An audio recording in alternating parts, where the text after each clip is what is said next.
محمد سامي اعتزل الاخراج الدرامي بعد 15 سنة. مفاجأة محدش كان يتوقعها. ما عنديش اي حاجة اكتر اقدر اقدمها في التلفزيون. زغرتي يا غادة عبد الرازق، قوم اضرب الناس يا محمد يا رمضان. كل الناس اللي كانت كارهة محمد سامي عاملين فرح دلوقتي تحت البيت. ومي عمر وبعض الناس الاخرى زمانهم قاعدين بيصوتوا او بيجعروا زي مسلسل سيد الناس. تعالوا بقى نعرف ايه الحوار ده. سلام سلام يا صاحبي. من شوية محمد سامي اعلن على صفحته البيان ده اللي بيقول فيه انه خلاص اكتفى من المسلسلات الدرامية، حقق فيها كل حاجة ونجح بما فيه الكفاية وما عندوش جديد يقدمه. خايف من تشبع الجمهور من اسلوبي، وان ايش وسيد الناس هم اخر اعمال درامية هيقدمها تاني، وانه هيسافر له سنتين بره مصر يدرس حاجة جديدة كان نفسه ان هو يدرسها من زمان. يا ترى ايه سر القرار ده وليه دلوقتي؟ فانا مستني ارائكم كلها في التعليقات. ايه رأيكم في القرار ده؟ خلينا افكرك ايه اهم اعمال محمد سامي. ادم اللي كسر الدنيا في الشارع وكل الناس كانت بتحبه، مع سبق الاصرار بالنسبة لي انا احلى مسلسل عمله محمد سامي. حكاية حياة اللي كانت تكملة اللي مع سبق الاصرار واللي برضو نجح جدا وكان فيه تويستات بالهبل. كلام على ورق، انا عن نفسي ما شفتوش بس ناس كتيرة جدا ما عجبهمش خالص، خصوصا ان هو كان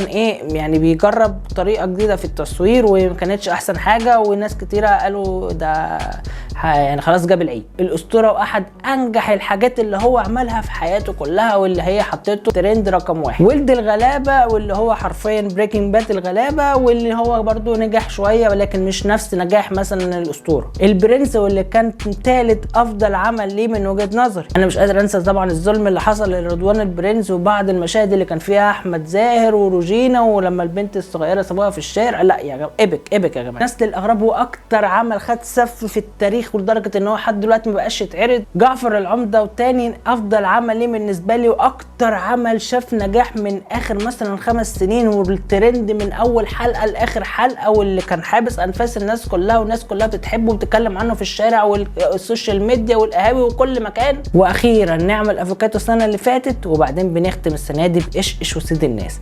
مسيره ناجحه جدا، يعني ممكن تلاقي عمل ولا 2 خايش من وسط مثلا 10، فلا يعني برافو حقيقي نجاح كبير. وخلينا كلنا نتفق ان محمد سامي ممكن انت ما تحبوش، ممكن تشوف ان هو مخرج اوفر، بس هو ليه الستايل بتاعه، ليه اسلوبه اللي انت اول ما تشوف الكادر ده او المشهد ده تعرف ان ده اخراج محمد سامي.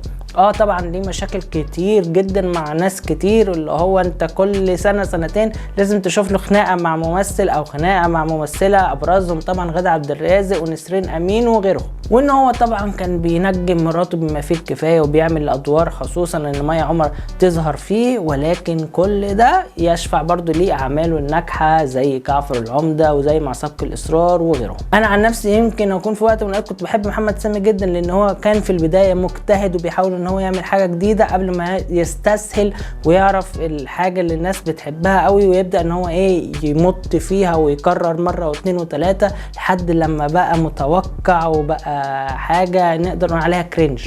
وناس كتيرة جدا ما بتحبوش، وانا طبعا متفق معاهم جدا ان هو قلش كتير جدا الفترة اللي فاتت دي، سواء حتى بعيدا عن مستوى الاخراج لكن كمان على مستوى الشخصي وتصريحاته والحاجات اللي هو كان بيقعد يعملها. يعني عنده جنون عظمة كده غريب جدا في تصريحاته، فانا متفق جدا مع كل الناس دي. ده بقى جاوبوني انتوا عليه في التعليقات. شايفين ان قرار اعتزال محمد سامي قرار صح، وان احنا خلاص اخيرا هنترحم من الافوره بتاعته الزياده، ولا الدراما هتخسر كتير مع القرار ده كل اللي عندي للحلقه السريعه دي كده. يعني اتفاجئت بالخبر بصراحه الفجر كده الساعه 5:30 الفجر، فقلنا يلا نطلع كده فيديو سريع نتكلم فيه عن الكلام ده. شكرا ان شاء الله، اشوفكم الحلقه الجايه. سلام.